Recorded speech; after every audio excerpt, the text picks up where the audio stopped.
And the ball is taken away by Jones. A flag comes out on the play.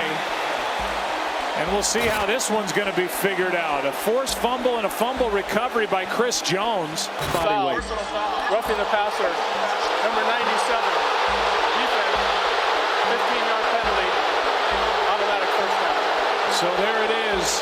The full body weight, as John said, on the part of Chris Jones, which takes the fumble away and gives Las Vegas a first down. Let's watch. Yeah, he said 97. Obviously, he meant 95, but That ball's out clearly. it's definitely out, and you can hear the crowd. I don't blame the crowd at all. I don't either, and I can only imagine how Chiefs fans are reacting at home because you can see Andy Reid. So it appears since the incident that happened to Dolphins QB Tua Tagovailoa, the NFL has taken a harder stance on roughing the passer calls, and this last clip I just showed is what has NFL fans up in arms. So the reaction the past couple weeks with Tua taking 2 big hits in weeks 3 and 4 that saw the quarterback concussed on both occasions drew a lot of negative reaction from fans across the league. And then yesterday, we had the Tom Brady situation where he got a very favorable roughing the passer call at a critical point on Sunday's game against the Atlanta Falcons. The Falcons stormed back after being down 21-0 and had a chance to regain possession with a couple minutes left in the game had it not been for that dubious penalty. So on Monday Night Football, where the Kansas City Chiefs hosted the Las Vegas Raiders, Chiefs D tackle Chris Jones looked to what appeared to be a sack fumble that was instead called for another bogus roughing the passer call.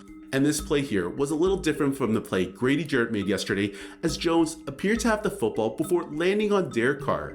Another thing to point out is the fact that Jones clearly makes an attempt to break the fall and not land on the QB as he sticks out his left arm to soften the impact. It's one thing if Chris completely hung on to Carr and landed on him with full impact, but it's obvious this was not the case. Anyways, this play had social media going crazy because many pointed out how can one get a roughing the passer call when the passer clearly does not have possession of the football.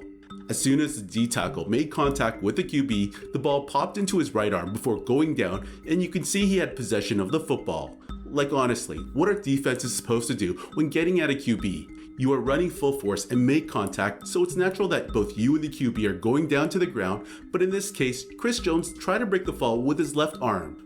And what makes this worse is that roughing the passer calls cannot be reviewed, and it's something maybe the league should reconsider, as this play could have changed the game completely before the half.